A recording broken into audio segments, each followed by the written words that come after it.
Good evening, everyone, and welcome to the Westside Connection Poetry Corner. We're grateful for all of you in the building tonight, and we're going to get started. Thank you all for being here. Pass the mic to Andrea. Hello, hello everyone. I'm Andrea, Miss Drea the poet. Again, thank you all for being here to come and be a guest on our show tonight. We like earlier, I was explaining to you guys we're going to do what's called a round robin. We're going to start with CLS. So tell us about yourself. What do you do? How did you become a poet? If you have any books out, any upcoming events, and then bless our mic.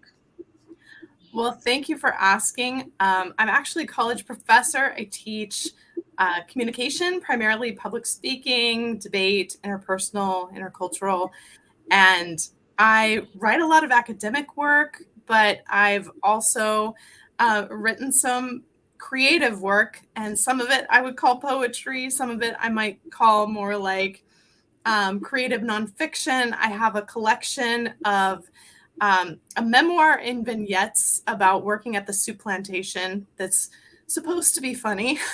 Hopefully, some of it's funny. And I get drawn to writing about some pretty intense things. I've written a couple of shorter chapbooks on some darker themes. But I also love to write about my daughter, my now 6-year-old, and I think I would love to share a piece about her.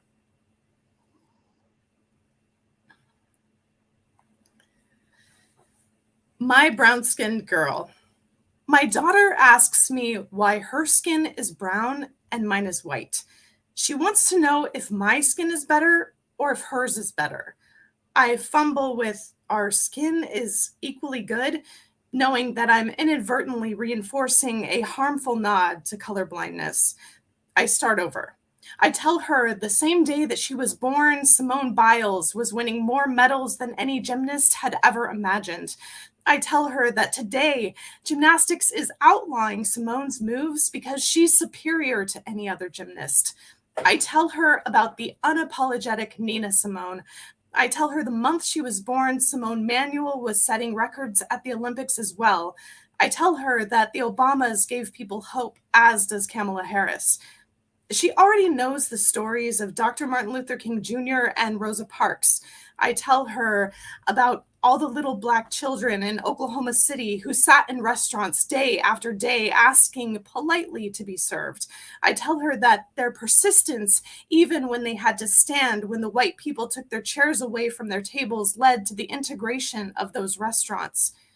Through mist in my eyes and only with so many details, I tell my little one about Darnisha Harris, fatally shot at 16, and Ayanna Stanley Jones, 7, struck in her own home as she slept by the people who were supposed to protect and serve them.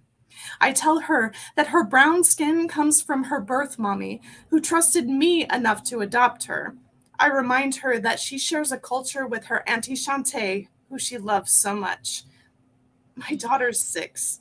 She sees the good in people and life that I am blind to without her eyes. I'm happy I have brown skin, Mommy, she says as she goes back to playing with her Hot Wheels.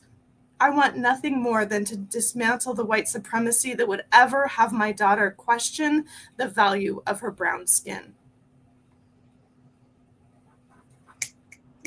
Thank you Beautiful. so much for that piece. Beautiful, much needed. Thank Such a you. necessary piece. Thank you for writing that and sharing that with us tonight. Thank And you. so you're very welcome. We're going to take it to you, Winnie Wins. Thanks for being here tonight. Introduce yourself. Tell us what you got going on in the poetry world or any upcoming events, books, or anything that you have. Share with us. Welcome to the stage, Mr. Winnie Wins. Hey, how y'all doing? Can you hear me? Yes, we can. We're all Yeah. doing All right. great. I'm Mhm. Winston. You guys can call me Winnie Win. I just started, so obviously this. Um, a little bit about a year ago, a friend of mine encouraged me to start writing and taking poetry as an outlet to kind of just express. And so the piece that I'm going to do today is a piece that I wrote about 6 to 7 months ago. And pretty much the way that I write is as an ode to something or to kind of like channel. So the one that I'm about to share is the deconstruction of my faith at the time. So that's how it came up. So this one is called um, a letter from Lucifer, my beloved Eve, and all of her. I rebelled against God and overthrew heaven. You let them tell you lies and make the devil out of me, calling me the father of lies, when the real father of lies lies in heaven, leaving you as orphans, plays deadbeat dad, and asks you to beg for forgiveness in his return. For God so loved, he didn't give himself. Send his son to die in his place. Jesus Christ, my God, why have you forsaken me, and you? His beloved crown prince abandoned. You think he's coming back for you? Slaughtered his own lamb, and you wonder why he doesn't hear you. Hears you, you assume he was listening. Tells you to have faith, so you don't think he has you waiting. Tells you to be long suffering, so you forget that you're suffering. It's also the one to make you the fruit of the spirit, but it's also the one who forgot to tell you about the fruit of the knowledge of good and evil. He's good, I'm evil. I'm punished for telling you, but God withheld from you. I informed you, but God banished you from the garden, and I'm the bad guy. I tell you to be mindful of snakes, but mention nothing of their creator. Like how they'll speak of the violence of the gun, but not the men behind them, as if they pull their own triggers. Damn war, but never the soldier. It's kind of like how they'll tell you to pray blindly, but never speak of the one who took your sight. And I wonder why you can't seem to see that I'm not the bad guy. Your God says his people will perish for a lack of knowledge, and you're perishing. While you pray to the one who prays on you, you ever wonder what you don't know? I rebelled against God and overthrew heaven for you. But you let them tell you lies and make the devil out of me, calling me the father of lies and the real father of lies, lies in heaven, leaving you as orphans, with deadbeat dad, and ask you beg for forgiveness in his return. Telling the truth was my crime, but somehow I'm the father of lies. All right, Father of God. Thank you for that piece. I just have a quick question. What inspired that piece? Like, where did it come from? What was your muse? So my muse was God, and I felt like at the time I was a devoted Christian, and one of the things that I really struggled with is this ideology or this belief that you're not allowed to accept God. God is not allowed to be questioned. God is not allowed to be picked at. And so I think for me, with this deconstruction of my faith, I was like, you know what, God, like I'm pissed off, and you won't hear about it. You're a big boy, you can handle it. And so I think during this time, it was kind of challenging God, challenging myself to be like, yo, Winston, like God is not excluded from grieving. Like if you're mad at God, God is allowed to be a person you could be mad at, and that's totally fine. And so for me, I was like, okay, let me just channel all of these emotions and kind of, think about that. Definitely. Well, thank you so much for sharing. Really enjoyed the piece. So we're gonna take it around to you, Miss Erica. How are you doing tonight? Hi, I'm doing really well. Thank you. You're welcome. So, my name is Erica Lopez. I currently have 3 book collaborations published already, actually. My first one was That Ass Within. And my chapter in that book talks about how I kind of overcame my mother's death. My mother died when I was 5 years old. So, a lot of my poetry is a lot of autobiographical stuff. And so, it was just a struggle of living with that emptiness. You know, everybody had a mom, but I didn't have a mom, and learning to accept, my reality at such a young age. I was only 5. And it wasn't until I was in my 20s that I realized that I did okay without my mom. So it was just like going through that process. And so that was what that chapter is about. Another book came out in November. It's a book collab. There was 10 of us. And this one is really like in my heart because of what happened just recently with Twitch. It was my suicide attempt. And I am sad because a lot of times people stigmatize, but they don't know. When you're in that state, it is very difficult and you don't see hope. You don't see the light. You don't see anything. Praise God, I'm still here. But 10 of us authors all wrote about our suicide attempts and how we overcame that and how we deal with our depression and all that. It's not as bad as it used to be, but I've learned a lot of coping skills. And so that's that book collaboration. I have another book called Growth Series, and it's 7 chapters of things that I overcame. And each one of those chapters has a poem. So it's a lot of stuff like alcoholism, infidelity. So a lot of my poems are around all those issues. And so, yeah, that's what I have those 3 books up right now. And working on self-publishing my collection. This is a proof, I don't know if you can see it, that I got for sale. So I guess the poem I want to read is, there's this poem I wrote, and a lot of times people, they have a hard time leaving, like, their relationships. And so it's like a perpetual cycle. And so for me, that was what it was for me. My journey in letting go of just the difficulty of having a bad relationship and finding my way out of it. So this one is kind of autobiographical, but also very traditional, because I grew up this way, right? You're not supposed to divorce. You're supposed to stay married. You're supposed to be the good wife. You're supposed to cook and clean. And so this one's called Mexican Wife. What is this? Having to be quiet and not say a word? I am a Mexican woman who only has a voice with the comadres.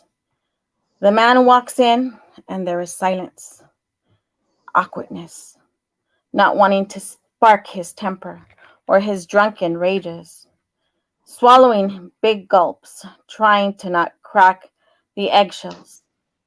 I know better than to speak. Whatever I say is wrong. I know better than to servirle. He will throw the plate or push me. Trapped because Catholic girls do not divorce. They stay with an insecure man because that is what Mexican women do.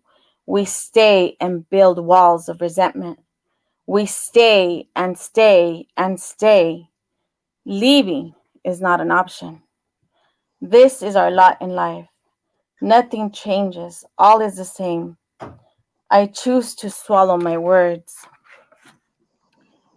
Who are you? I am a mother, a Mexican wife. I am defined by my roles, but who am I? I am a woman wrapped in a dysfunctional life, with a man who thinks he is a saint because he provides, who thinks he is God, God's given right to get drunk, who thinks it is his God given right to get drunk. He was born to work, but also he was born to intimidate, to manipulate, to cheat, and to prove his machismo. I pray to the Virgen to help him be a God-fearing man, but nothing seems to change. Everything continues to be the same. I am Mexican. I am defined by my family, by my children, and by the spouse that feeds us. Over and over, we are told by our ancestral women, the children need their father. And I question, this kind of father who drinks what little money we have, who spends his time on other women, who sends us to church food pantries when there is no food. We eat beans and rice over and over again. Yet without fail, we go to church every Sunday. We go to confession. On the outside, what a loving family. On the inside, it is just desperation. You can see it in the children's eyes, the sadness of not knowing. Is dad going to yell today? Is he going to throw things? Is he going to dump out the eggshells? Is this what God intended? Is it true? Tienes que sufrir para merecer? What does that even mean? In order to be worthy, we must suffer? Every day is unknown, like a roller coaster ride of anxiety. not knowing if rage or joy is coming. Me, a Mexican wife, holding on to hope to all the angels and saints that maybe, just maybe, this craziness will end. Or maybe I will find peace in death. Wow. Thank you so much for that piece. Such a deep piece. And you can feel the passion in it, and you can feel the turmoil and the sadness and everything that it brings. But I really respect and honor this piece, and thank you so much for sharing it. Okay, we're going to take it to AJ. Hello, Mr. AJ. How are you doing tonight? Thanks for I'm joining doing. us. I'm good. I'm good. Thank you for having me. Most welcome. So share with us a little bit about yourself, what you got going on, and then bless the mic with a poem. I haven't been on the mic in a very long time, and I don't know what Atterbury was doing early this morning when he sent me a message and said, "Hey, brother, you want to get on?" And I thought maybe the universe is talking through him to tell me I need to jump back on this mic. And I couldn't be more pleased and honored and super nervous to deliver. So I've been writing for quite a bit, for a very long time, and I'm in the process of publishing 2 books. And I'm new. I'm new to the. I'm renewed to the performance section, but I've written over 3,000 poems. I just pick them up and I let them go. So, yeah. You ready? We ready.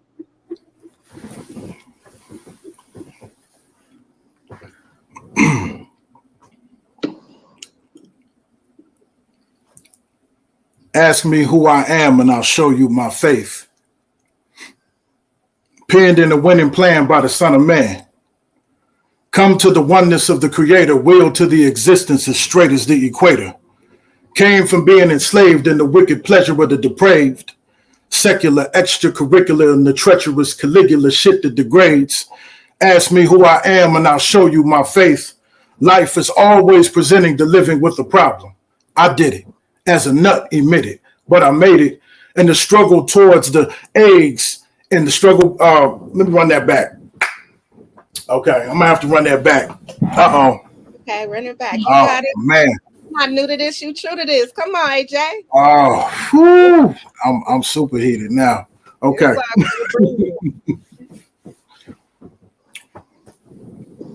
Ask me who I am and I'll show you my faith. Penned in the winning plan by the Son of Man. Come to the oneness of the Creator, willed to the existence as straight as the equator. Came from being enslaved in the wicked pleasure of the depraved. Secular, extracurricular, and the treacherous Caligula shit that degrades. Ask me who I am and I'll show you my faith.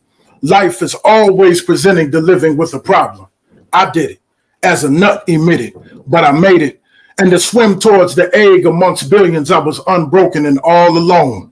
In the embryo, the fetus, the full term, it was written as poem. Like living in the midst of the pitch, free to be myself and accept my own. And I never could have made it.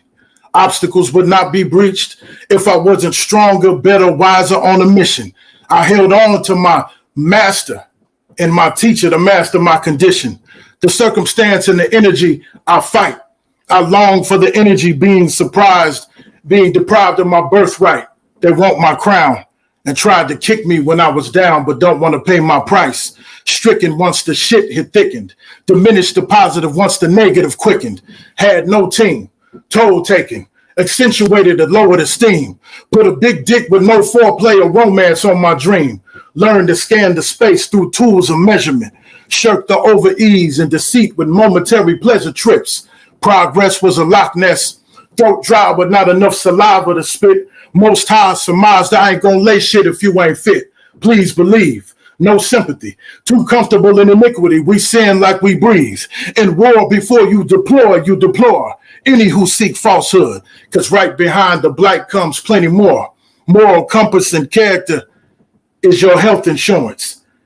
And the smartest, most meaningful professor I ever met was endurance. Knowledge of self and where the fuck you place on the scale, my walk is proof. I know I couldn't live without the truth, and for sure couldn't live with the lies you listening to. Always been hard, and you don't know me until you find me in the word of God. Locate a motherfucker. Come on. Woo! Well, welcome back. Welcome back. The universe.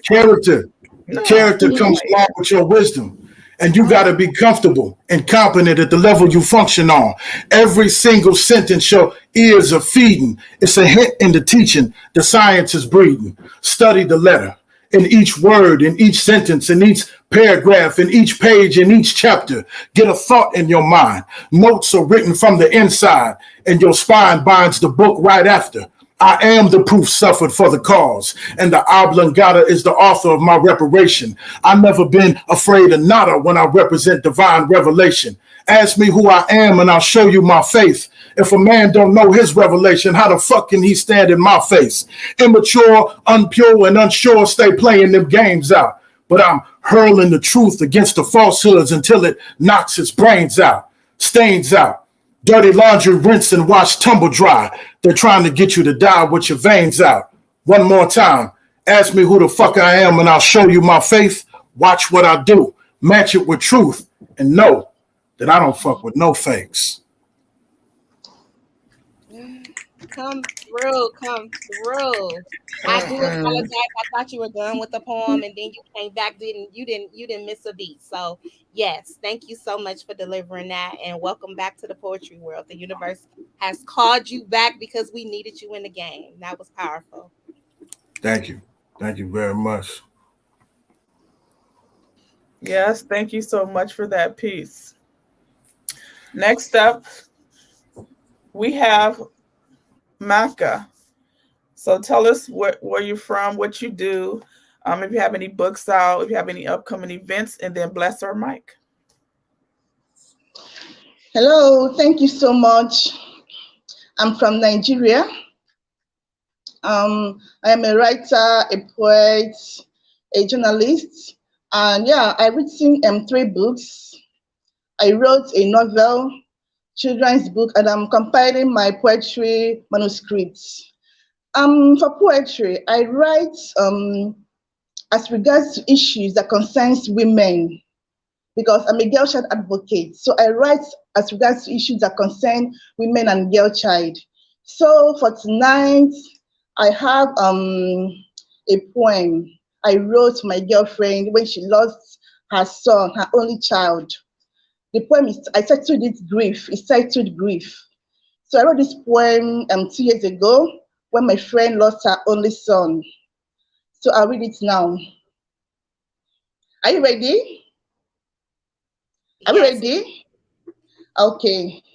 In the lonesome night, when the ones who plant roses in their words are gone, you sit on the coldness of your tiles and peel your skin. The pain now seems familiar. You dismantle your body and tear away your bones. Drawn where it's most excruciating. In the morning, you bring back your bones and your thoughts. You wear your skin and polish your bones. Then you walk to the grave where the one who called you mother lays. The one who called you mother. You let tears slide from your cheeks and fall on his grave. That is how you greet him good morning. You wash the tears slid from your cheeks to his mud and soak in his on his thick grave. He eats tears for breakfast and pain for supper. In the morning, your heart sings and your cheeks bloom. At noon, the ones who plant flowers in their walls arrive. You nestle between them and let their words placate you. You don't tell them how you cut your ties. You don't tell them how you cut yourself. You don't tell them how you tear yourself apart every night. You don't tell them how you tear your body apart every night and dismantle your bones every night. You smile at their words, at their jokes, you laugh. They do them water and cola nuts. When they are gone, enter your room, your bathroom, sit on the tiles. You fold your legs and let it on the shower. Now, it's not about when we grieve the loss of someone, maybe a child or a partner. What happens when they are gone? Those that come to placate. What happens when they are gone?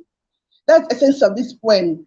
When you lose someone and your friends, family come to placate you, come to tell you words of comfort, when they are gone, what happens to you? In the lonesome night, what happens to you when everywhere is? What happens to you when you are lonely? How do you bring yourself together? So this poem talks about how you break yourself apart and tear your bones and peel your skin every night for grief, trying to mourn this with a loved one. Thank you. Thank you much. so much for that piece. Thank you. Now we're going to pass the mic to Queen Kwani.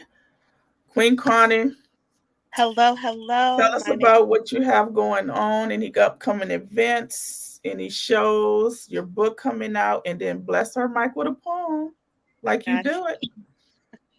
Okay, so my name is Shawn. I go by Queen Kwani. You can find me on all platforms at Queen Kwani. I am a part of a group called Verses and Vibes. We are a collective of poets lifting each other up, supporting each other, encouraging each other to just to be us, to write. I have a book coming out. It's called A Journey Through Love, and each piece I recite tonight will be a part of that book. I'm also a part of an organization called Feed the Streets, where we go out and we give to the homeless. This year, we are giving away 1,000 gifts to people in need. So if you would like to donate or contribute in any type of way, please hit me up afterwards. I am going to bless you guys with a poem, and this piece is called Gracious Love. She loves unconditionally, gives generously, expecting nothing in return. Her heart is full. It holds so much pain, endures so much sorrow, yet she is still so joyful, so forgiving, shining light in dark places, breaking change, disrupting the plan of destruction placed before her, smiling like she not fighting demons. Like the monsters under her bed, don't scream, give up, you can't win. She's winning. The fact that she opened her eyes to face another day, the battle has already been won. Gracious love. Wow. Yes. Yes. Come through. Yes. We appreciated that piece. That was beautiful. Okay, I'm going to pass the mic back to Ebony. Ebony Flow. It's on you. All right. Thanks for passing the mic back to me. I hope you all are enjoying the show because we are enjoying your poetry. Thank you so much again for being here. And at this time, we're going to take the mic back to you, Mr. Winnie Win. Bless our mic again, please. Thank you.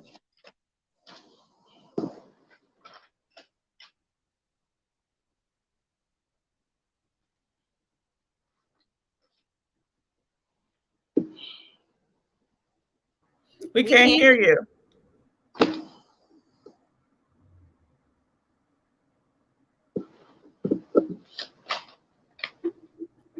We'll come back to you and pass the mic to CLS.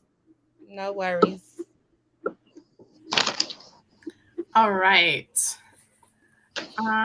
This time I'll do a piece from my collection Soup Stories. Let's see. Okay, this kind of sets up the vignettes. This one's called Hired in My First Interview. The reason I even applied to work at the soup plantation in the first place was because my sophomore high school Spanish class required us to make resumes and do mock interviews. I just wasn't really sure where to mock apply. Maybe McDonald's, I thought. That thought must have been allowed because the student sitting next to me laughed at my suggestion. Another classmate, Jim, chimed in. apply to work at the soup plantation. It is the best place to work, but not Mira Mesa. Try the corporate store in Rancho Bernardo. While my family had eaten there most Sundays after church, I had never been completely blown away by the food or atmosphere.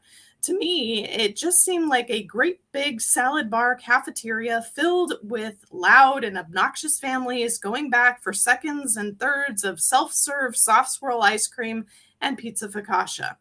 Still, I did my Spanish mock interview in class, and then, maybe in part due to the fact that Jim was so cute, I decided to apply for real.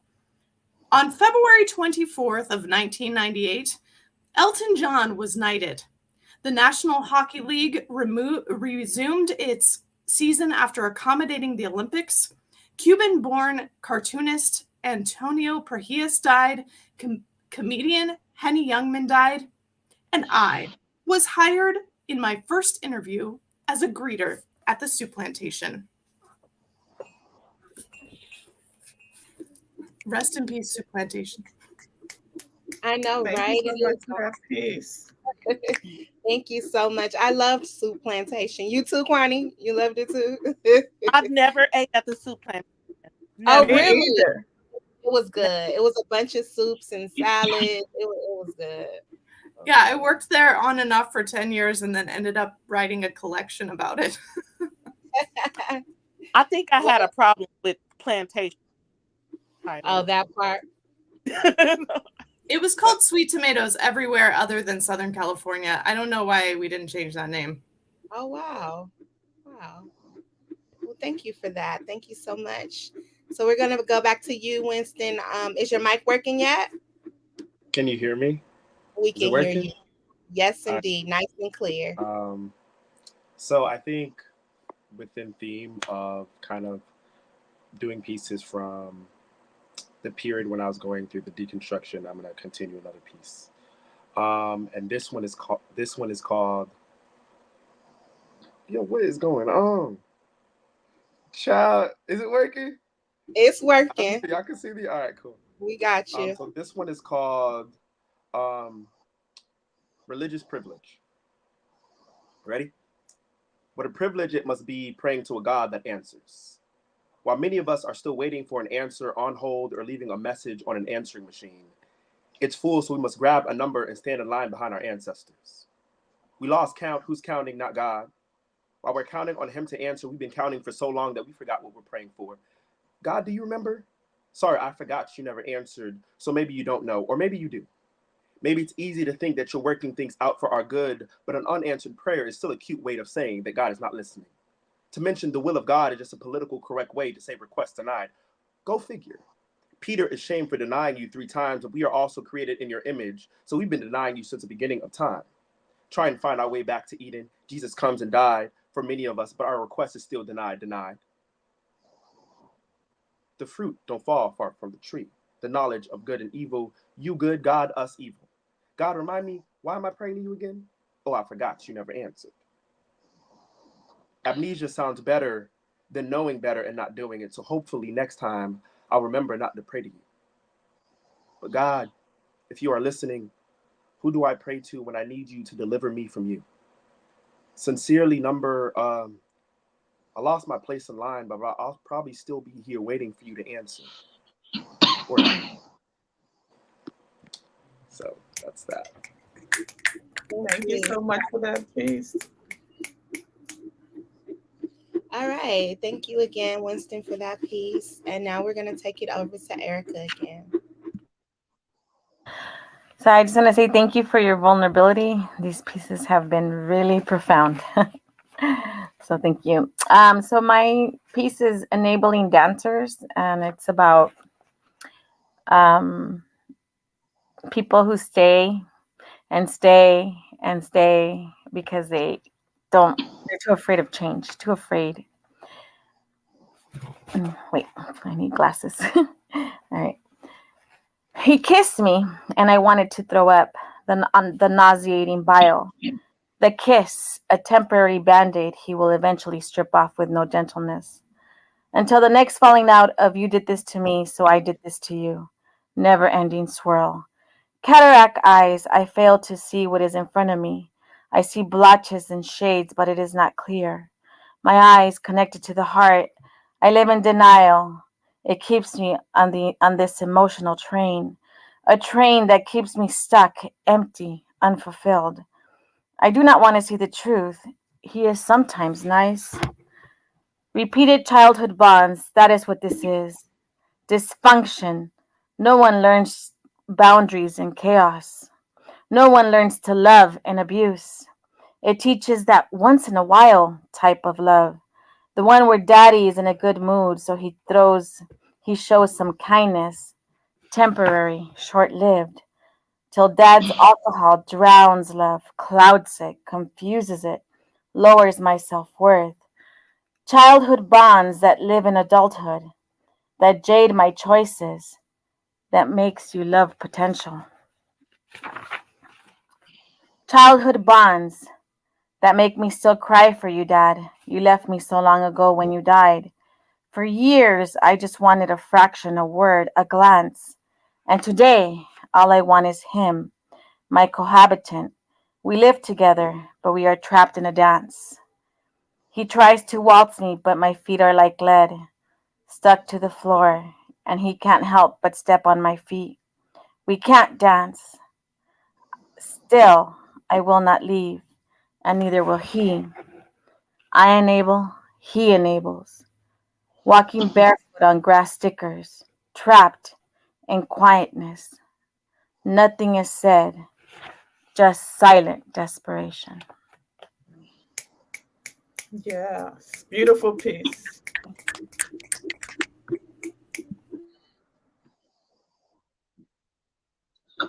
Thank you for that piece, Erica. It was remarkable, so vulnerable. It was heartfelt. Really appreciate it. Swing the mic back to you, AJ. Give us another dope piece, please. I don't have anything. That's it for me. Stop it. You have over You done Done. wrote 3,000 poems. poems. You got another piece. Queen Don't Queen overdo it. Kwani, Bring that Queen Kwani, notebook out. but Don't Queen play us Kwani like is it's been a long time. Plus, I didn't hear Andrea. I didn't hear Ebb and Flow. I mean, come on, this is a full community We situation. don't split our piece. We're trying to give y'all time. We be on here every Thursday. Well, I'm trying to hear something this Thursday. Come on, somebody got to do something. Somebody take my time here. All right, let me We introduce will her. definitely. Let me introduce her properly. No. We're not going to do that. Let us have AJ bless the mic one more time. One more And time. Come on, let's we go. will definitely jump in and bless It, the mic. it was a struggle. It was a struggle to get me to even be on the mic. So let me You let me roll here. myself back into it. Come You on, you here. got it in you. You got it in you. you got this. Got this.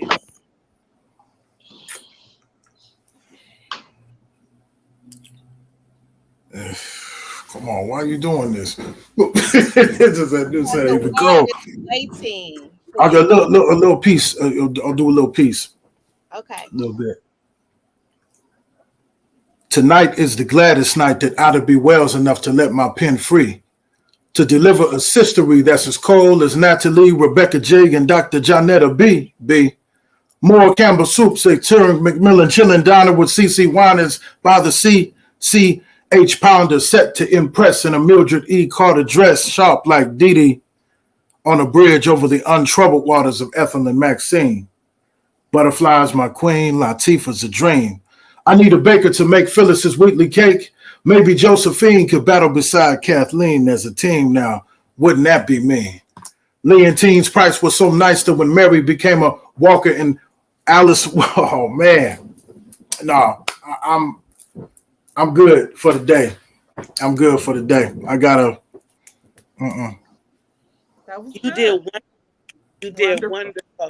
Just because you Phenomenal. stumbled, we don't know your poem. You could have made us something else. Just keep going. Don't stop. You Mm-mm. got this, King. Yes. Wayne Kwani, I appreciate it. I'm passing the mic over, and we're gonna. I need to just enjoy the community and get right back acclimated to it. So No that's doubt. what it is. We were grateful for the snippet. It was fire. It was fire. It was fire. So just know that you have arrived And we're gonna give you your flowers tonight, or early Christmas presents, or whatever it is, for you to know that you have arrived back like you never left. So just get out of your way and let the poetry say what it needs to say. That was a little poem for you, right? That was Right. I heard that was that. just I heard good. that. I appreciate it. Absolutely. Nevertheless, we're very grateful that you are here. So, like you said, you can just stay around and soak up all the good vibes. Well, thank you for the opportunity to be here. This is real monumental for me personally. So I'm thankful to be back up, fresh in the mix like this. So I'm appreciative. Thank you. Thank you to everybody who's been here as well. You're all wonderful, beautiful. I've enjoyed everything. As Erica said, appreciate for the vulnerability. It's been beautiful. Thank you. Andrea, do we know each other in Clubhouse? I think so. You in the group that I'm in. Right. Right. Okay. Okay, Miss Jan, pass the mic over back to you. Thank you so much. Mike's Most on welcome. me. Okay, it's back on you, Micah. So bless our poem, our mic again with another poem. Thank you.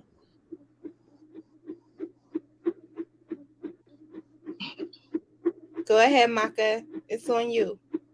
Okay. Um, this poem is titled "When You Ask Me Who I Am." When you ask me who I am, you ask me who I am. I wish I knew who I am. Some days I'm my mother. Some days I'm my sister. Some days I'm a stranger. Some days I'm a stranger. Some days I am my friend. I don't know who I am. Who am I? Sometimes I might be selfish, rude, self-absorbed. I hope you understand. I embody so many ancestors in my blood, so many ancestors in my lineage, whose dreams we are touched, whose dreams we are trashed, whose dreams are never meant. So, in my DNA are so many ancestors. I'm sorry, I don't know who I am. Don't ask me who I am. I'm a stranger. I'm my mother. I'm my friend. I'm my sister. I'm my ancestor. I'm so many of us in me, in my body. I don't know who I am. I apologize for when you ask me who I am, because we are many, not just me. We are many in my body, in my soul, in my spirit. So many ancestors in my blood who I carry in my DNA. I don't know who I am. Don't ask me who I am. I don't even know. I can't tell who I am. Thank you. Thank you so much for that piece. Thank you, Maka. Ask me who I am. Okay, up next we have Queen Kwani. Come back and bless our mic. All right, all right. This next piece is called Jealous Sky. As sure as the sun will always rise on the east and set on the west, I will always love. The stars are jealous of the way I gaze into your eyes, at the way I find light in them too. How I want to be where you are, wherever you are, no matter how far, no matter how hot or cold the weather may be. With all the stars around me, it's you I'm wishing upon. It's you I long for. You I look to like I do the sun, the moon, and the stars for guidance, for love, my sky. Ooh, thank you for that piece. Yes. Thank you, Kwani. That was beautiful. Appreciate it. Okay, up next we have my girl, Ebb and Flow. Bless the mic and do it right, All like you right. Let always me do. bless the mic Drop and the mic. okay, let me bless the mic and do it right, baby, because that was a poem in itself again. We And are drop on the mic. fire. Okay, yes, ma'am. So this poem is called I Alone Am Enough. I alone am enough. Perfectly imperfect, but I'm worth it. I climbed curbs when I was just knee high to an ant's ass. I surpassed potholes rolling on Daytonas, and when they homed us in urban communities like pigeons that flew the coop, becoming showbirds, proving to you that I alone am enough. My word was my bond. I stood up to the moon at the break of dawn. Still me you frown upon. But I remain untouched because I alone am enough. Sometimes I curse like a sailor because my daddy was a pirate, you see, and me, a one woman army cast out to sea on ships that have no sail, like mail that never arrives, waiting in prison cells of hells without bail. Still, I alone am enough. I'm tough like Mike Tyson in his prime. I'm a bad man trying to be somebody's wife. I cook and clean in between like my grandmother Nora Jean in kitchens with food that she could not eat. Still, I alone am enough. I'm rough around every edge, escaped every cliff, clipped my wings, but I kept right on flying, and you still wondering if I'll fall. I stand as tall as giants, yet here you come trying to slay. Baby, I'm trying to tell you that I don't play, but I pray on knees bent in dark closets, and I fast for hours without ceasing, dance in showers of acid rain. You can't get past this here dame because I alone am enough. I'm long way from home, unknown, but you know me. I'm cut from a different cloth, found me way down deep in the middle of the safari and copied me because I alone am enough. From flickering to a divine shine, I paid the cost for this here world to be mine. From last to first, from lost and found to all around, everybody gonna know my name, child. I bust down every door, hold the key to every lock. I broke out of every box because I alone am enough.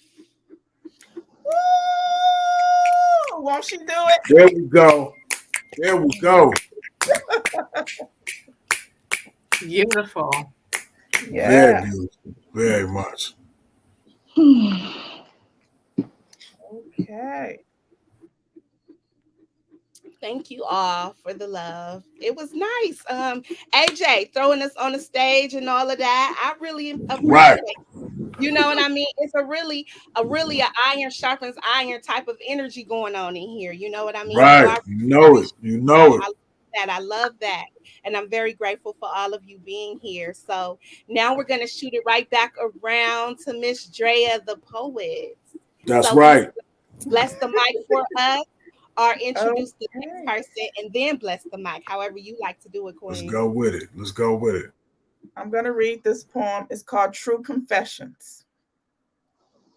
I was never in love with you. I was in love with the idea of you. A figment of my imagination, you were never true. An unrealistic desire that I created in my mind of what I imagined you to be. Then I awakened to tragedy, a tragedy of you, who you really are. A narcissistic serial liar that plays on women's kindness, a fool with no soul, a half man who would never be whole, where anywhere is his home, a creature of habit who lives lies for the entire world to see. Posting a life that's full of fakes, he's green with envy. Full of rage, he can't deceive me. My eyes are open. I see the truth. The feelings that I had will never be again. It's sad because I was one loyal friend. It's the end. No more. I'm not a woman scorn. All And that's my right. Thank you for that piece, Queen. Beautiful, beautiful. welcome. Yes. Okay. So we're going to bring it back around again and we're going to come back to UCLS. All right. Well, thank you. It's so awesome to be here. Thank you all so much for including me. And I've really enjoyed all of the poetry. It's been a long time since I performed, so thank you. Most welcome. This one is called Sanitizer Sauna. We've all become too whitewashed, translucent washed, transparent into moral blindness. So polite, so PC that we no longer call a spade a spade. Spades are just large spoons that can pat dirt down. I'm pregnant pause waiting for my Deus Ex Machina ending. I keep revving up when the engine refuses to turn over. I'm headed down this path least traveled while a telltale heart keeps beckoning me back. I'm walking like this in an oval broken. Life pulls me between taking a stand for that which I believe and extending a hand to those in need of acceptance. For so long, working from the outside looking in, building up those I love to be my own in crowd until they turn, walk away, and build walls with the exteriors facing me. My greatest fear, looking toward the future, is that my perceived light at the end of the tunnel is nothing more than a mirror reflecting back the flames of all the bridges I've burned. Yes. Yes, I yes, really yes. love that piece. That was a really Thank nice you. piece. Thank you. All right, Mr. Winston, ready for you to drop another piece on us. All right, cool. This one is called The Forgotten. I find the hardest part about having been through and having observed deliverance ministries is the trauma brought upon our psyche due to lack of saving or no freedom from which they told us we should be freed from. While others find themselves lavish in a newfound freedom, some of us bear the weight of still being the same. Even though they said this fast, this prayer, this will of God, and so on would free us. Instead of seeing their methods of saving powerless or void of what power they claimed they would bring, we are called rebels. What blame we carry when the saviors can't save us. What love, what grace, what mercy is bestowed upon the ones who stay as they have been. What God still comes to us in embrace, though we are considered sick children. Are we forever orphaned? It pains not because we are considered sick children, but it pains because we are rejected by the Father that heals. We are the forgotten. Yes, I love Yes. that. We are the forgotten. Yes. So before we go on to the next round of poetry, I just wanted to ask each of the poets a question, or whoever wants to chime in on it. What is your muse? I've heard a lot of different, poetry tonight. Some love, some sad, some about finding your place in the world.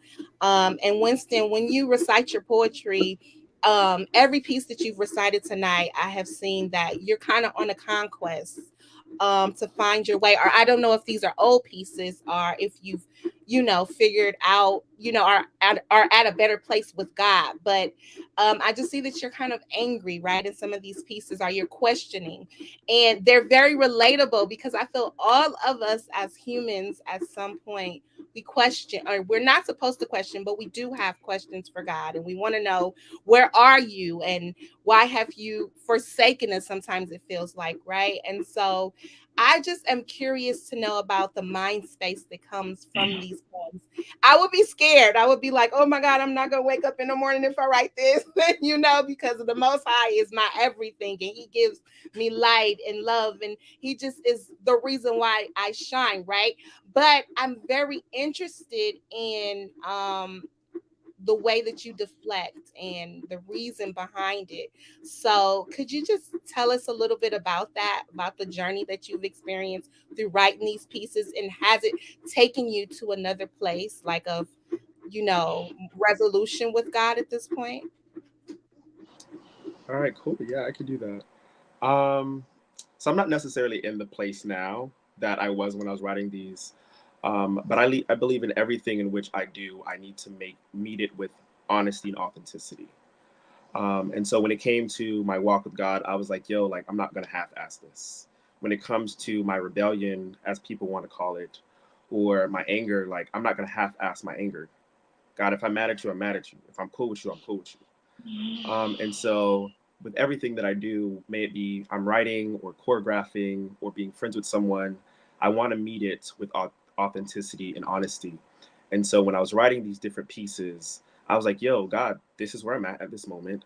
I'm pissed off, and this is what I gotta say about it, and here it is.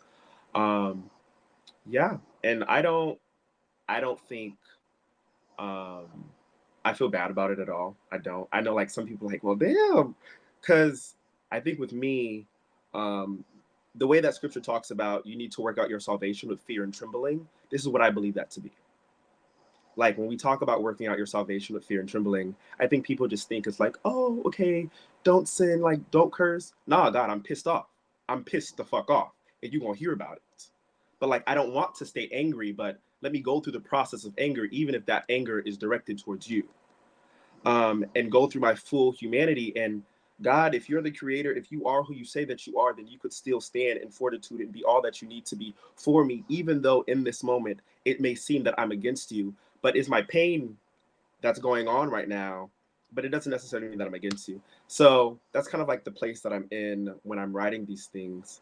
I think now, I wouldn't say that I wouldn't self-identify as a Christian, but I would also say that I'm no longer in this place where I'm like super angry, and I totally moved on. So I would say to also answer your question about who my muse is, I guess everyone is my muse. Like whatever period of time I'm in, like that's my muse. So if I've wrote pieces about women and I'm like, yo, her story deserves to be told. So I kind of write from a place of like things that need to be heard or stories that need to be told. So I write about Black people, I write about women, I write about abuse, I write about queerness, I write about religion. Because I'm like, yo, like people need to hear it. And I also write from the perspective of like, no one else is going to say it. I'll say it. We may feel it. I got the audacity, so I'll do it. So that's kind of like where I'm writing from. Thank you so much for that answer. And I just want to say that I really, really respect your honesty. I write from that place too, like dare to say things that people only think about, right?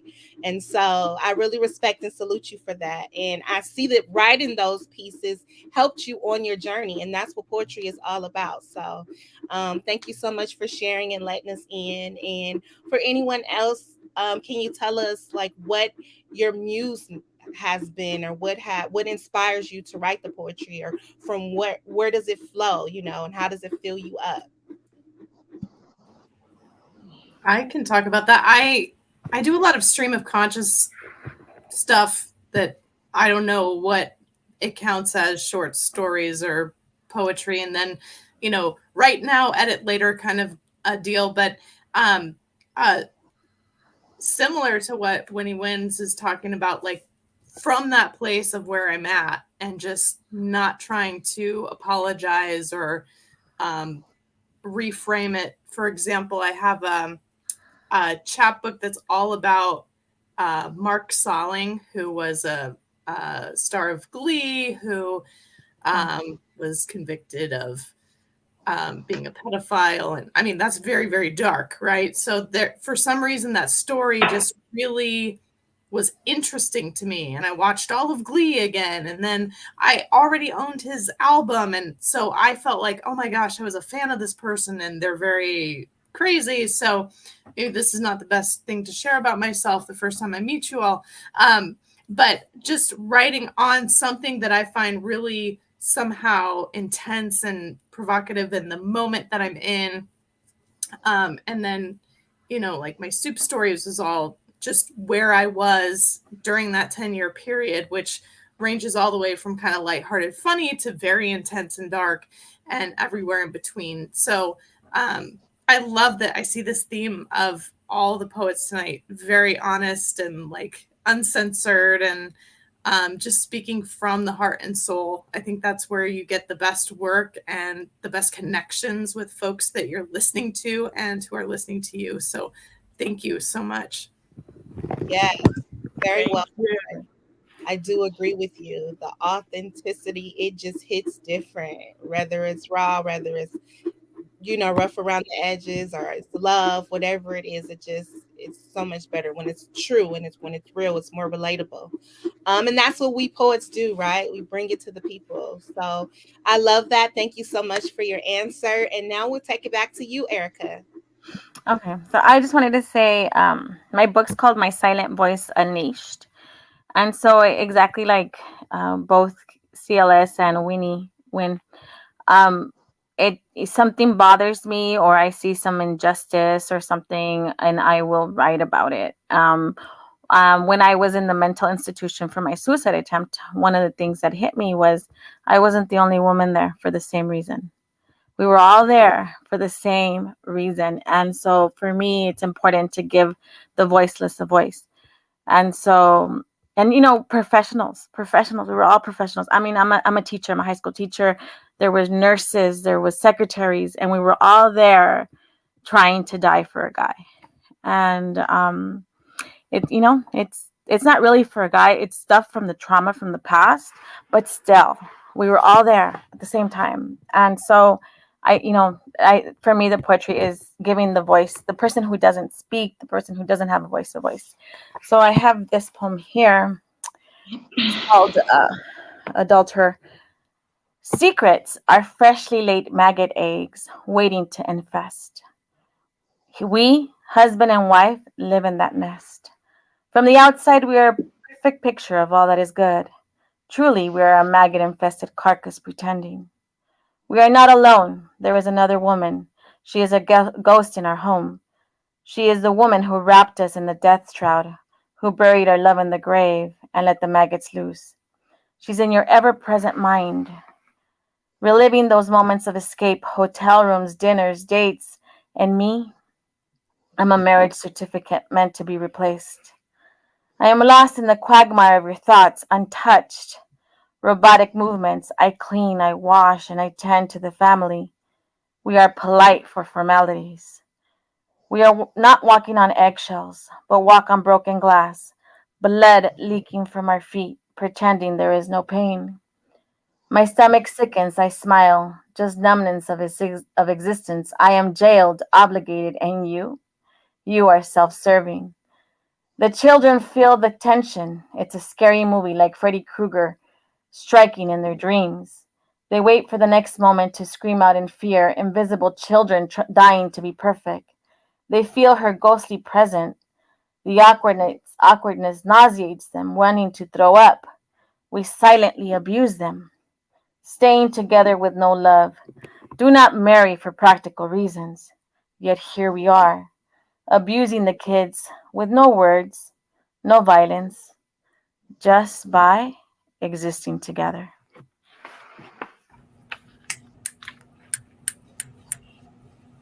Wow, that was beautiful. Thank you. Thank you for that. All right, Miss J, I'm gonna give the mic back over to you. Okay, thank you so much. No problem. So I have a question. I really enjoy all of your poetry. I like how the poetry is in tune with who you are as a person. I really appreciate UCLS for telling your stories about adopting a brown girl, making her feel like she still is able to keep her culture and teaching her who she is and who her, people before her, her ancestors, having her still connect with her and things like that. So that's very beautiful to me because most people don't do that. They try to take that away and make them who they are. So sometimes we lose ourselves in that and the kids get older and they get confused. So I really commend you for that and thank you so much for that. That's something to be celebrated. So my question to you all is like, if you haven't wrote a book, like, would you want to write and who would you want to write a book for? It's beautiful. So again, we go to this school, it's called Community Literature Initiative, and Kwani was telling me that the professor there writes poetry books for his wife. So we were trying to find the books last night. And I mean, that's beautiful. So I asked her, because she's the teacher in our class, and we're taking a class for to learn how to write a children's book. And she was like, "Oh, which one?" He wrote plenty of books for me. So I was like, I thought that was cute. It's just like just to have that great love, for something or somebody, and just to experience that and then work together and get along still with that person. They're both educators, very intelligent people. So my question is, like, who do you write for? If you write love poems, Who would you write it to? Your child, yourself, your significant other, and how does it make you feel when they enjoy the poetry? I write a lot of love poems about different situations, my situations, what I see with my friends, and things like that. And I'm going to send this question to Queen Kwani because she just did a poem on love. Um, well, my exes are the music for most of my love poems. They might not be how I feel about them right now, but that was how I felt about them at that moment. And it's real. It was what came. I write love poems. My love poem has a poem for probably every single one of my ex. Everybody that I have ever loved, I think I wrote a poem for in this book. So if I loved you, there's a poem to you in there.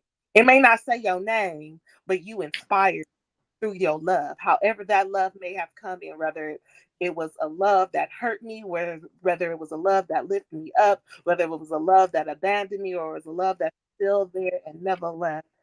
It, it it's how I felt. I'm writing true of love, the ups and downs, everything. Thank you so much for that. I feel it. I feel it. I love love. Okay. I, was I supposed So to do a Micah, that, or I was just yeah, asking? we'll come back to the poetry. We're going to give everybody a chance to answer the question. Micah, you can answer the question. Same question. Okay.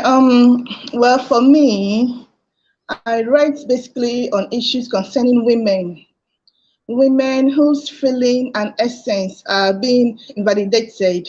And for the girl child who is unsure of the world, still trying to find herself in the world. And for women too, who feel trapped. Yeah, women who feel trapped, stuck up and try to break out from their inner self, from as in the environment, from where they find themselves feel trapped, maybe violence, abuse, codependency, enmeshment, etc. So it's basically on women and the girl child. So Thank you that's so it. much for that. Beautiful. AJ, same question. The reason I write is for me to understand my personal experiences, my observations through life. I write what I consider to be a Bible of my own experiences, and who I would want to write about the most are my sons. What I wanted to be when I grew up. My mother used to ask me. Many people would ask. I would say I want to be a father. That was my career choice. So I have four sons that I take care of, and every day is poetry. It's good poetry, it's bad poetry, but it's a learning experience for us all. And poetry for us, for all of us, we are writing personal Bibles. We have chapters in our life, we have verses in scripture that we swear by because these are experiences and things that happen to us. So, but those that have impacted me the most have been my mother, who I lost 3 years ago, and my children. That was the gift that always continues to give. What my mother, the type of love that she gave me, I write about it in the way that I love on my children. So that's the purpose behind um, the reason why I write. It's for me to understand my personal experiences and to be blessed with the gift to be able to express it, because we we live and we experience what we do, but many of us don't have the gift to be able to articulate it verbally in such rhythm the way we do. So that's it. That's my long-winded answer, but that's it. My Thank you sons, so much for 100%. that. Beautiful. So I'm going to pass the mic back to Ebony. We're going to do our last round of poetry. And before we end. When the credits roll, you guys still stay on so we can chat after the show. So, Ebony, is back on you. All right. Well, thanks again for all of those beautiful, beautiful answers. They were much appreciated. And we're going to go for our last round of poetry. Sadly, it's like we don't want this show to end, right? It's just so great tonight and every night, but it's just something about the energy tonight. So, yes, we're very, very, very grateful for all of you. And salute the boy dad because I'm a boy mom. And that is a poem in itself every single day. So I do agree. I do agree. And we're gonna take it back to you, Mr. Winnie Wins. All right, cool. All right. What I want to share today. I think I'm gonna go a different route. I gave you guys three about like religion, so I think I'm gonna give you a newer one that I wrote. Let me find it right quick.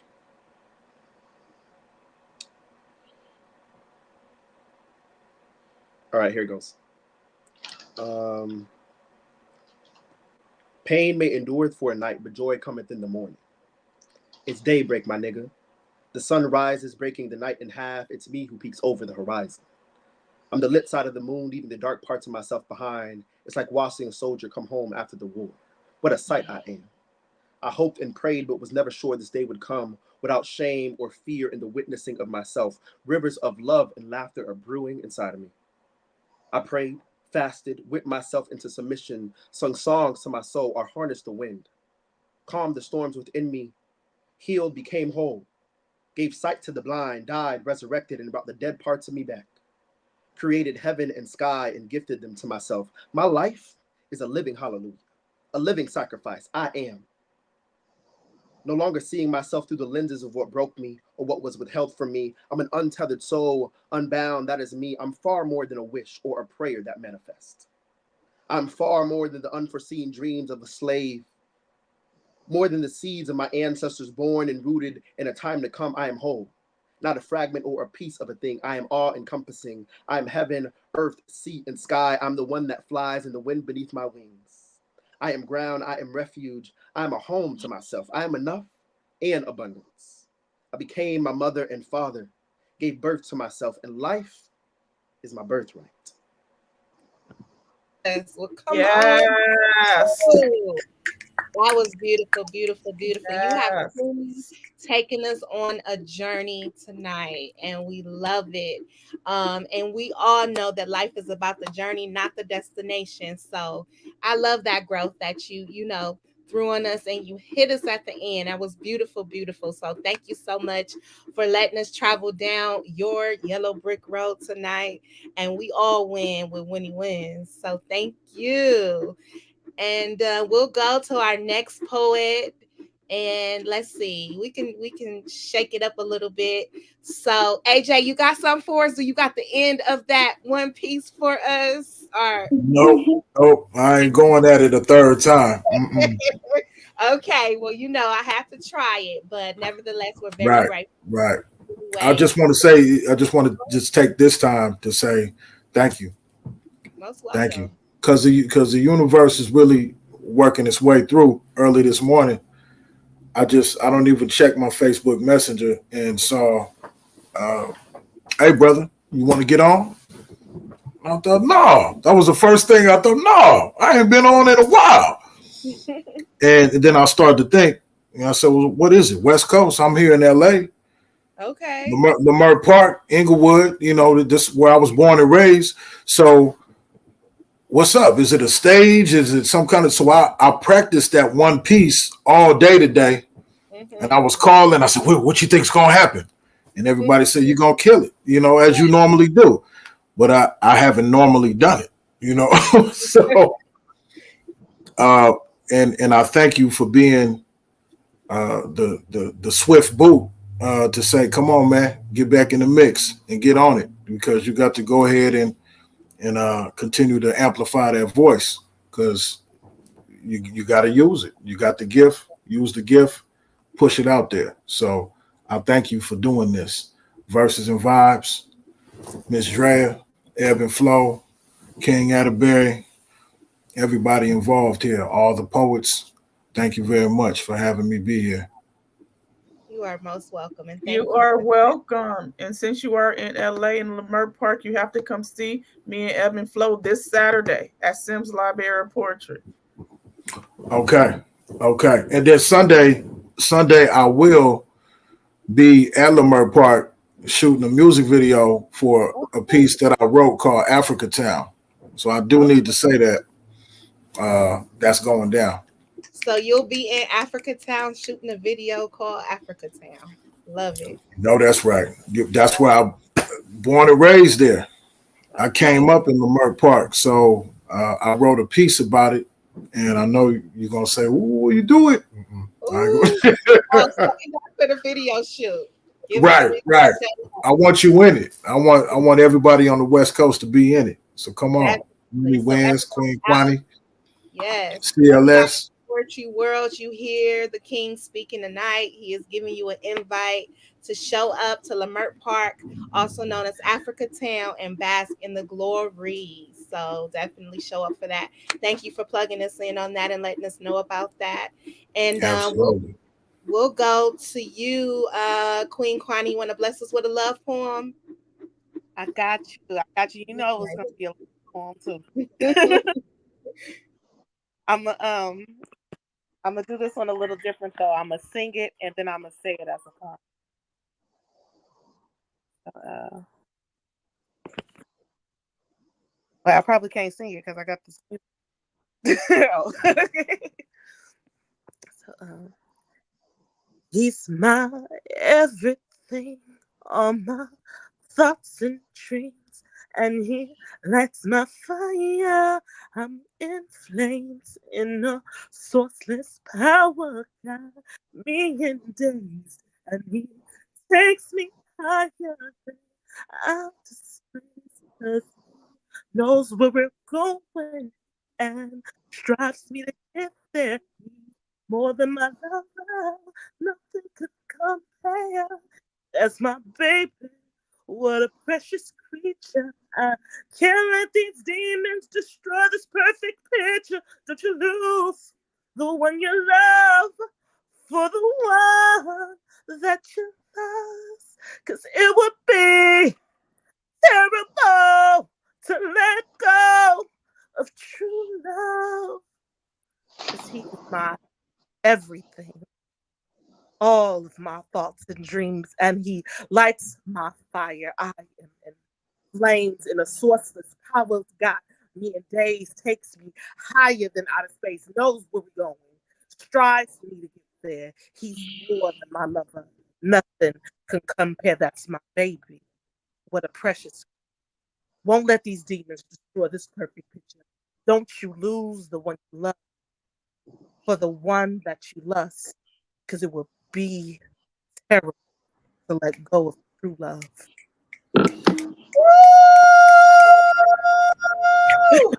Yes, honey. Yeah. A word, a word, a word. And that was a Come song. through with the Right, sounds. right. Yes, Hmm. yes. Most grateful for you, Queen. Love it. We love Yes. it. That's how Verses and Vibes do it. Yes, indeed. All Hmm. right. So let's bring it back to Erica. Okay. So this one's called Mr. Suicide. You are the devil's best friend that plagues fragile minds. You are a thief, a stealer of the mighty pen. You are handsome, gorgeous, attractive. Underneath your exterior, you're a bucket of lies. You mandate that there is no other way. You say, "Come, my friend, to the other side." You say you will finally end this torment and find peace from your distorted mind. You know everyone's abysmal secrets. You poke at their scabs and make them bleed. You have me question my existence. And you make me play that video in my head of that grave mistake over and over again. You damn people's souls. You wrap your lover depression in black. You comfort depression's cries and show her the way, saying it's time for this to end. Tell me, Mr. Suicide, what did you say to Mr. Hemingway to make him forget the lives he moved with his words? How did you prove to him it was time for his bell to toll? How did you do this? How did you kiss Miss Plath and fill her with sweet hope? How did you have her forget her work the bell jar? What did you say to Miss Wolf? Did you take her room away? Did you tell her she was no longer Shakespeare's sister? Did you grab her and guide her to the dreary river? What did you do to Vladimir Mayakovsky? Did you give him his Soviet passport? Did you walk him through that tunnel of death? How did you convince him to play Russian roulette? What about David Foster Wallace? Did you say your meds will never work? You will always suffer with this malfunctioning mind? Did you insult his work, the infinite jest? Did you drop him from the raft as he hung? How do you do it, Mr. Suicide? Steal picturesque lives? What did you articulate to Miss Sexton to have her lose her nerve? The only one with chutzpah to write scandalous words. Did you say she looked dazzling in her mom's fur coat? Did she forget the therapy of her verses? Why, Mr. Suicide, did you vanish these articulate lives, leaving this earth deprived of their eminent minds? Mm. Woo. Love that Thank you for poem. that piece. A question to, that's a question that a lot of people want answered, and for you to have formulated that in a way to say, what are you doing? Who are you? Like, why are you doing this? And I just love it. I just love, it's like a letter to suicide right before it happens. So thank you so much for that. Thank you for sharing all of your pieces tonight. Thank you. And I'm gonna give it back to you, Miss Drea. Okay, it's back on me. Next Mm-hmm. up, we have CLS. Bless our mic one more time. Thank you. All right. This one is called Mother Liberty. Mother Liberty has lost her mind. There's something infiltrating the system in her brain that usually separates right and wrong, logic and farce, right around where so many have tread at the front of her head behind her crown. Perhaps her madness is from her father. Fathers, really. No one knows which is really responsible. They all had in common a bit of madness, abusing Liberty's natural born children, then forcing her to adopt foreign kids she hadn't ever met. Mother Liberty always sought the right man to be her partner. She had man after man. They started out more old-fashioned, racist, sexist, but got a little better each time. Every divorce, her heart a bit worse off than the one before. Each new marriage, a bit of hope, at least on the groom's side. It got worse when she and Dad divorced. He was her fourth, or was it 44th? Now all Mother Liberty sees is orange. She's cut off her children, natural born and adopted. She refuses to speak to her best friends, and no one can speak anything real to her. She just keeps standing green and slightly rusted, denying anything has changed. Her children of color march because Liberty's police are killing them. Her natural born children dance in traditional dress. Her daughters march, some for her daughters born, whose rights were threatened, some for her daughters yet to be born, whose right to live was threatened. All of her children cry out to her, "We need you, Mother Liberty." She won't respond. "Don't you want to be a part of your grandchildren's lives? Send me pictures," she says, and just keeps looking eastward. Great storytelling. You set the scene. Beautiful. Yes. Next up, we're going to have Micah. Bless our mic one more time. All right, here I have a short poem for everyone who has been hiding their gifts. And it goes like this. Listen to me, darling. On this day, you will rise and eat the sun. You will wash your hair and oil your skin. You will adorn your face with smile and walk into the world. On this day, darling, you wear your skin and polish your skin with shea butter and oil. Raise your head up. Show your gifts to the world. Don't hide anymore. Burn your skin. Burn your old skin in mother's kitchen. Darling, on this day, you won't hide anymore. On this day, we show your gifts to the world. On this day, you polish your skin, make it shine bright. Let the old disappear with the smoke, and this new skin will never absorb again the fertile bile of men. Thank you. Thank you so much. That was beautiful, Maka. Thank you for that. Thank you. Yes. Thank Before we you. close out the show, I want to thank you all for being here. Everybody that's listening in the Poetry Corner universe, make sure you like, share, and subscribe. And also this Saturday at 6 p.m., visit us at the Sims Library of Poetry. It's 2702 West Florence Avenue in Inglewood, California. Myself and Ebb and Flo will be performing for our alumni class. The tickets is $10 or a donation, whatever you choose. Just make sure you come out and support. And so I'm going to pass the mic back to Ebb and Flo. She's going to close us out with the poem. And you guys stay on after the credits roll. This poem is called Unspoken Verses. And it goes, so you call yourself a poet, but you won't show it because you don't show up. Got all the talent in the world, but you won't pick the mic up. Afraid of what is the question?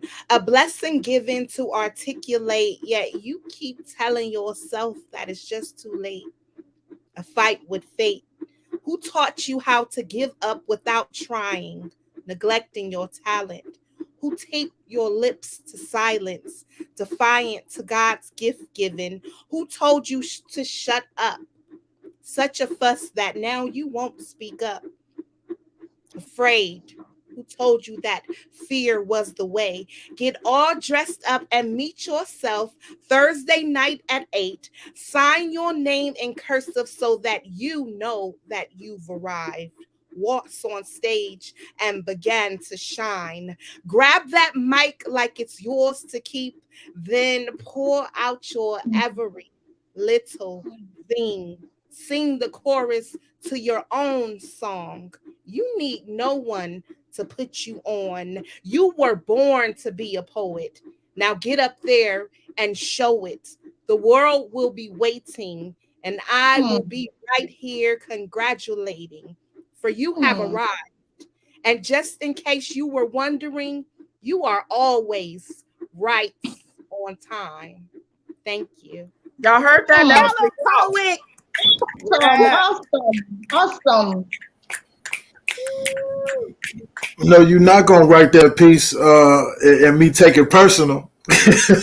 You are a poet, and I dedicate that to you and every poet in the world, even to myself, because sometimes we hold ourselves back and we are so afraid of the ifs and the, you know, everything that we tell ourselves, the negative self-talk. We can be the most positive person, but when it comes to us getting up there and doing what it is that we need to do, sometimes we hold ourselves back. So this poem is for you, AJ, it's for me, and it's for poetry itself, for every poet in the world that sometimes feels like they don't need to get up there. There's someone who needs to hear you. You give voice to the voiceless. You give face to the faceless. You speak about the things that people may cringe at, but things that need to be said. So I just want you to know that your voice is heard, you're important, and we're very, very grateful for you. So show up for yourself. And thanks for showing up every Thank you Thursday. so much. And we'll meet you next week here at 8. And again, thank you all for your energy, your time, and blessing our poetry stage tonight. And we're signing You out. guys are always welcome back. And make sure you stay in touch. Join Verses and Vibes. Join Poetry Corner on Facebook. And if you have anything coming up, just message me and we'll have you back.